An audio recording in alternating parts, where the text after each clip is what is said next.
तुझी माझी यारी भाग 12. तर मित्रांनी मैत्रिणींनो, तुम्ही जर आमच्या चॅनलवर नवीन असाल तर चॅनलला सबस्क्राईब करा आणि बेल आयकन प्रेस करा. सावी आभाला कॉल करण्याचा खूप प्रयत्न करत होती, पण तिचा कॉल काही लागतच नव्हता. यार आभा, कुठं आहेस तू? तू ठीक तर आहेस ना? तिला आता रडायला येत होतं. कॉलेजमध्ये ऋषी आणि आभा सोबत येतात. कॉलेजमधील सर्वजण त्यांच्याकडे पाहत असतात. आभाला अनकम्फर्टेबल फील होत होते. ऋषीलाही समजते की आभाला अनकम्फर्टेबल फील होत आहे. मग तो त्या सर्वांकडे एक रागाने कटाक्ष टाकतो. तर ते लोक तिथून जातात. सावीला आभा येताना दिसते. ती पडतच तिच्या जवळ जाते आणि तिला मिठी मारते. आभाला पाहून तिच्या डोळ्यात पाणी होते. ऋषी सावीला आभाची काळजी घे असं सांगतो आणि निघून जातो. सावी आभाकडे बघते तर तिला सर्व समजते की आभाला खूप वाईट वाटत आहे. तू ठीक आहेस ना आभा? सावी म्हणाली. सावी, रोहनचे प्रेम नाही माझ्यावर, तो ईशानीला प्रेम करतो, आभा नाराजीत म्हणाले. मला माहीत आहे आभा, मी पाहिलं रोहनला त्या मुलीसोबत. तू प्लीज नाराज नको हो, मी आहे तुझ्यासोबत. असं म्हणून सावी आभाला क्लासमध्ये नेते. ऋषी आणि ऋतिक केबिनमध्ये. ऋतिकच्या मनात तेच विचार चालू असतात की सावीच्या म्हणण्याचा काय अर्थ होता. तेवढ्यात त्याला ऋषी येताना दिसतो. आभाला तू हॉस्टेलवर सोडलंस ना रात्री? ऋतिक म्हणाला. हॉस्टेल बंद होता, ऋषी म्हणाला. मग आभा कुठं होती? ऋतिक म्हणाला. ती माझ्यासोबत होती, माझ्या सी हाऊसमध्ये, ऋषी म्हणाला. काय म्हणजे तू रात्रभर आबासोबतच होतास? ऋतिक म्हणाला. ऋषी म्हणाला. मग काही झालं का तुम्हा दोघात? ऋतिक एक्सायटेड होत म्हणाला. ऋषीला काल रात्रीचे आबासोबत घालवलेले क्षण आठवतात. आभाने कशी त्याला किस केलं. ऋषी स्माईल करतो. ऋतिक त्याची स्माईल बघून समजतो की काहीतरी नक्कीच झालं असेल. ब्रो, तू आभाला सांगत का नाहीस की तू तिला प्रेम करतोस म्हणून? ऋतिक म्हणाला. नाही, मी असं काहीच करणार नाही, कारण ती दुसऱ्यालाच प्रेम करते, ऋषी म्हणाला. हे काय बोलतो तू ब्रो? पण कोणाला प्रेम करते ती? ऋतिक शॉक होऊन म्हणाला. रोहनवर, ऋषी म्हणाला. पण तो तर ऑलरेडी रिलेशनशिपमध्ये आहे. मग तर चांगलाच झालं ना ब्रो, तुझ्याजवळ चान्स आहे, ऋतिक म्हणाला. एकदम चूप, काही पण बोलतोस तू आजकाल. तिला सावरू तर दे. ती हर्ट झाली आहे, ऋषी म्हणाला. ब्रो एक वेळ ट्राय तर कर, ऋतिक म्हणाला. आता चुप कर गाढवा, नाहीतर मारेन मी तुला, ऋषी म्हणाला. हे काय यार ब्रो, तू सुद्धा गाढव म्हणतोस मला, ऋतिक म्हणाला. तेवढ्यात तिथं रोहन आणि ईशानी येतात. हे काय चाललंय? रोहन आणि ईशानी केबिनमध्ये येत म्हणाले. बरं झालं तुम्ही दोघंही आले. बघा ना, हा पण मला आपल्या बहिणीसारखा गाढव म्हणतो. दोघंही भाऊ बहीण एकच सारखे आहेत, ऋतिक रडायची ॲक्टिंग करत म्हणाला. ते तिघेही हसतात. ऋषी हे काय बोलतोस तू त्याला? रोहन म्हणाला. तूच सांग मग काय बोलू, हा वागतोच गाढवासारखा, ऋषी म्हणाला. अरे यार, वाईट तर वाटेलच ना, तो आहेच एक गाढव तर, ईशानी म्हणाली. तिघेही मिळून ऋतिकची खिल्ली उडवत होते. क्लास सुटल्यावर आभा आणि सावी कॅन्टीनमध्ये जातात. आभा नाराज असते. आभा, मग हॉस्टेलवर कोणासोबत गेली तू? सावी म्हणाली. ऋषीसोबत गेली. आभा तिला सर्व सांगते. काय ऋषीसोबत? आभा एक गोष्ट बोलू, ऋषी जेवढं वाईट दिसतो तेवढा तो नाहीच आहे. तू वाईट मानून घेऊ नको. मी त्याची साईड घेत आहे म्हणून. जेव्हाची मी त्याच्या घरी राहत आहे, मी त्याला समजत आहे, सावी म्हणाली. तुला माहीत आहे, काल मी ड्रिंक केली होती, तर त्यानेच मला सांभाळलं आणि माझी मदत केली, आभा म्हणाले. तेवढ्यात ईशानीसुद्धा कॅन्टीनमध्ये येते आणि त्यांच्याजवळ बसते. आभा, तू लवकरच परत गेली काल. तुझ्याशी मला खूप काही बोलायचे होते, ते राहूनच गेलं. काल रात्री ऋषी तुझ्यासोबत होता ना, ईशानी म्हणाली. हो, मी त्याच्याच सोबत होती. कदाचित मी काल जास्तच ड्रिंक घेतली होती, तर त्यानेच मला मदत केली, आभा म्हणाली. आभा, तू एकदम ऋषीच्या बरोबरीची आहेस, म्हणजे त्याच्या टक्करची आहेस. मला म्हणायचे असं की तू त्याची गर्लफ्रेंड झाली तर, ईशानी म्हणाली. सावी आणि आभा जे की लंच करत होत्या त्यांना ठसका लागतो. हे काय बोलत आहेस तू, आभा म्हणाली. स्वप्नातही होऊ शकत नाही, आभा ऋषीची गर्लफ्रेंड. आभा ऋषीला लाईक करतच नाही, सावे म्हणाले. काही नाही आहे ऋषीकडे, टॅलेंटेड आहे, हँडसम आहे आणि स्मार्ट आहे, काही कमीच नाही त्याच्यात, ईशानी म्हणाली. हे बघ ईशानी, तू जे म्हणत आहेस ते कधीच होऊ शकत नाही. मी जेव्हाही त्याला बघते माझा मन करते की मारून टाकावं त्याला, आभा म्हणाली. सोड तो विषय. तुला माहीत आहे आभा, माझे इथं कुणीच फ्रेंड्स नव्हते R3ला सोडून. मी फक्त यांच्याच सोबत राहत होती.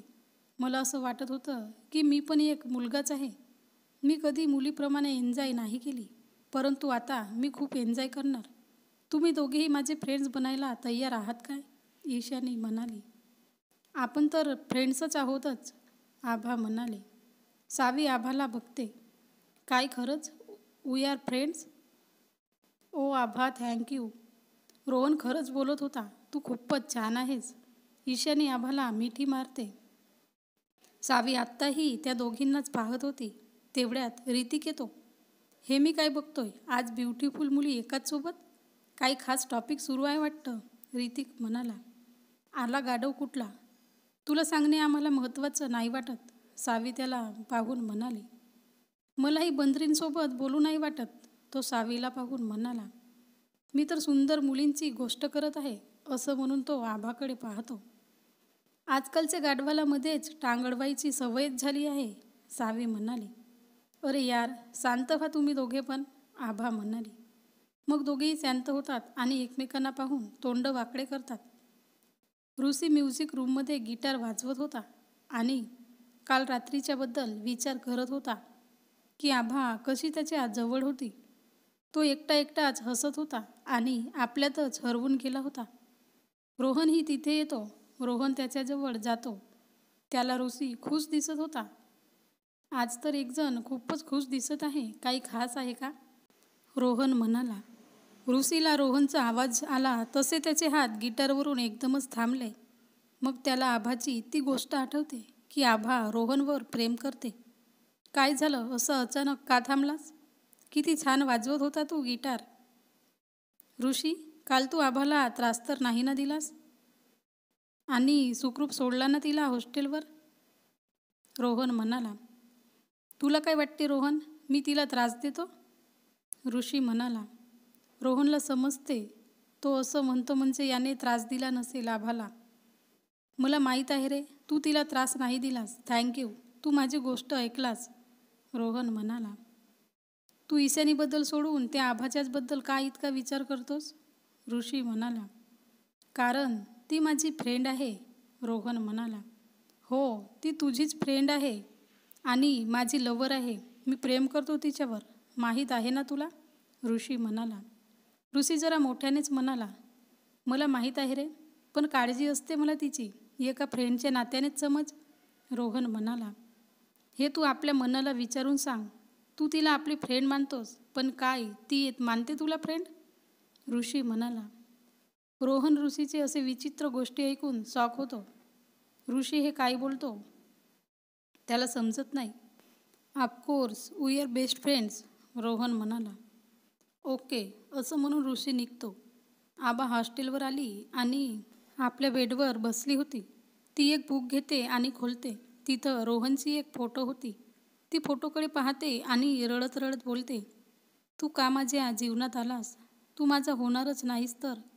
तू माझा नाही होऊ शकत. मी विसरेन तुला, ईशानी, आणि तुझ्या मधात येणार नाही मी. तुम्ही दोघेही खुश राहा. ती रोहनची फोटो फाडून डस्टबिनमध्ये टाकते. तेवढ्यात आबाच्या फोनवर तिच्या पप्पांचा नंबर फ्लॅश होत होता. ती कॉल उचलते. हॅलो पप्पा, कसे आहात, आभा म्हणाले. बेटा, तू माझी काळजी करू नको, मी बिलकुल ठीक आहे. माझी एंजल कशी आहे, तिचे पप्पा म्हणाले. आभाच्या डोळ्यात पाणी होते. ती ते पुसते आणि बोलते. तुम्ही असताना तुमच्या एंजलला काहीच होऊ शकत नाही. मी एकदम छान आहे. बेटा, तुला काही सांगायचे असेल तर मला सांगू शकतेस. माझ्या जागी तुझी मम्मी असती तर तू सर्व गोष्टी शेअर केली असती ना, तिचे पप्पा म्हणाले. नाही पप्पा, अशी कोणतीच गोष्ट नाही, आभा म्हणाले. मला सांग, काय झालंय माझ्या एंजलला? काही प्रॉब्लेम आहे का कॉलेजात? कोणती तरी गोष्ट आहे जी तुला त्रास देत आहे, तिचे पप्पा म्हणाले. तुम्हाला कसं कळतंय पप्पा, आभा म्हणाली. बाप आहे मी तुझा, तुझ्या आवाजात जो दुःख आहे हे मला चांगल्या प्रकारे ओळखता येते. तुला लहानपणापासून ओळखतोय मी. तुझ्या एक एक हालचाली मला माहीत आहेत. तू कधी नाराज आणि कधी खुश असतेस. सांग काय झालंय? तिचे पप्पा म्हणाले. जी वस्तू आपल्याला हवी असते ती जर आपल्याला मिळाली नाही तर आपण त्या वस्तूसाठी लायक आहोत का? आभा म्हणाले. जी वस्तू आपल्याला मिळाली नाही याचा अर्थ असा की आपल्यासाठी ती वस्तू बनलीच नाही आणि आपण त्यासाठी लायक नाही किंवा ती वस्तू आपल्या लायकीची नाही. जी वस्तू आपल्याला मिळते ती आपल्याच नशिबी असते. ती दुसऱ्या कुणालाच मिळू शकत नाही. समजलं? तिचे पप्पा म्हणाले. हो पप्पा, समजलं. थँक्यू पप्पा and love you so much. Abha म्हणाली. Me too my angel. You don't think about that thing and take care. Good night. तिचे पप्पा असे म्हणतात. ओके पप्पा, गुड नाईट. आभा म्हणाली. आभा आपल्या पप्पांशी बोलल्यावर थोडी बेटर फील करते आणि तिच्या पप्पांनी जे म्हटलं ते तिला समजते. ती डिसाईड करते की आता ह्या विषयावर आत्ताच फुलस्टॉप लावायचा, रोहनला विसरायचं असं ठरवून ती झोपी जाते. तर मित्रांनी मैत्रिणींनो, हा भाग कसा वाटला लाईक करा आणि शेअर करा.